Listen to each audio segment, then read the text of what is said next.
Próxima questão que eu tinha mandado no PDF para o pessoal. Questão novamente aqui, pessoal. Então, questão novamente do Enem, tá? Tipo de questão que cai bastante e ela é bem mais teórica e é bem interessante o conceito aqui, ou na verdade a técnica utilizada costuma cair nas questões de vestibular sim, tá? Olha lá, a cromatografia em papel é um método de separação que se baseia na migração diferencial dos componentes de uma mistura entre duas fases immiscíveis. Os componentes da amostra são separados entre a fase estacionária e a fase móvel em movimento no papel. A fase estacionária consiste de celulose praticamente pura, que pode absorver até 22% de água. É a água absorvida que funciona como fase estacionária líquida e que interage com a fase móvel, também líquida, partição líquido-líquido. Os componentes capazes de formar interações intermoleculares mais fortes com a fase estacionária migram mais lentamente.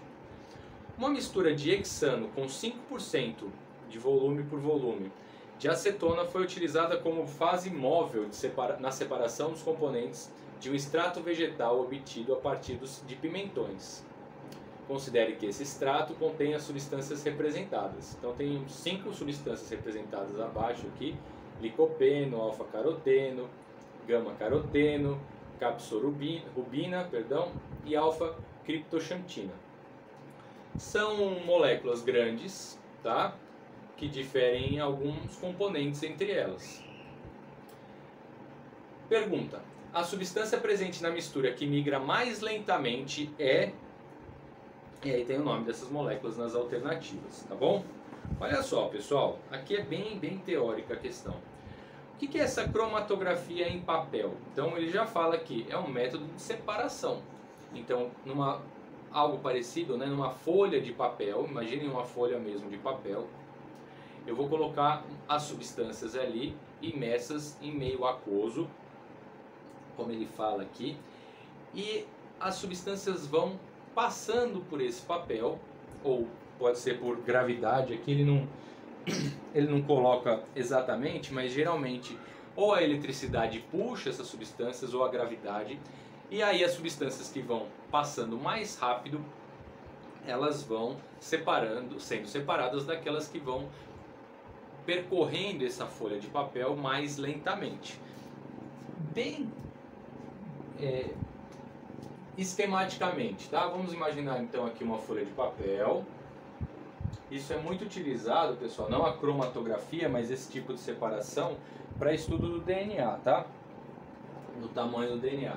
Então imagine uma folha de papel onde a gente vai colocar as substâncias. Vamos colocar substâncias vermelhas misturadas às verdes, né? Já que ele falou que está misturado, então vamos colocar aqui, ó, misturadas as substâncias verdes. Acho que vai ficar bem claro aqui para vocês. Então eu tenho uma mistura qualquer que eu estou colocando aqui. O que vai acontecer com essa mistura? Essas substâncias que eu coloquei numa extremidade do papel, elas vão descendo, percorrendo esse papel e vai, dependendo se a substância vermelha ou a verde descer mais rápido, vamos supor que a verde desça mais rápido, após um tempo, o que vai acontecer então? Essas substâncias verdes aqui, elas vão ficar numa região mais abaixo, tá?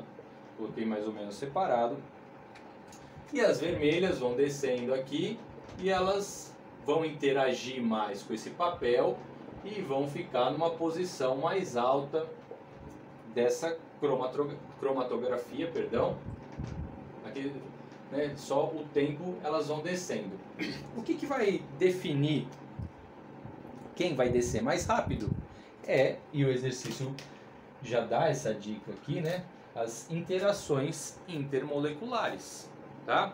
Quanto mais forte a interação intermolecular entre a molécula vermelha, no caso aqui, e o papel, ela demora mais para descer. E quais são as interações intermoleculares? Eu tenho basicamente de 3 tipos, né? Os principais tipos, na verdade. Ligação de polo instantâneo de polo induzido, que é a mais fraca, que são entre 2 moléculas apolares.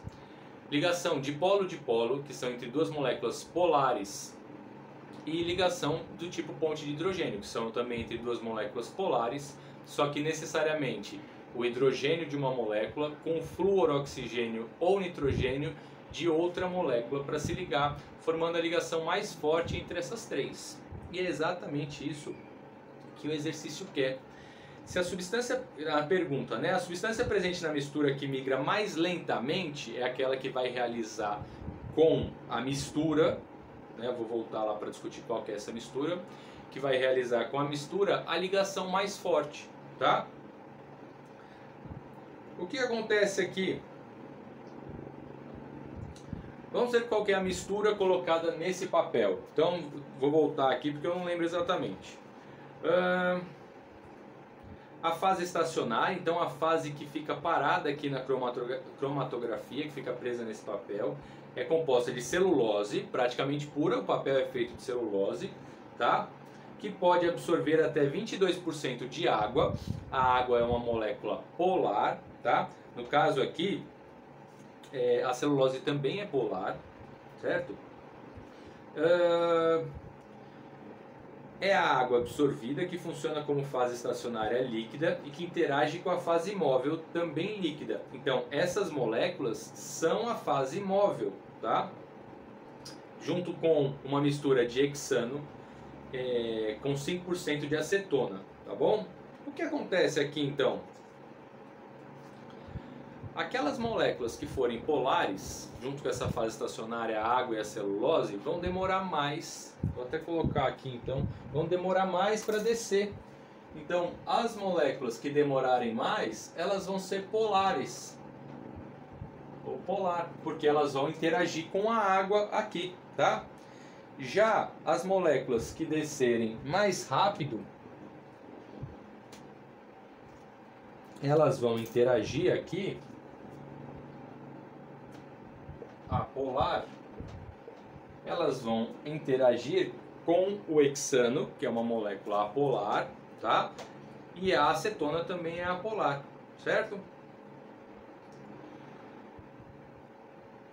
E agora é analisar as moléculas que a gente tem. Claramente, pessoal, aqui ó, do lado esquerdo, licopeno, alfa-caroteno e gama-caroteno.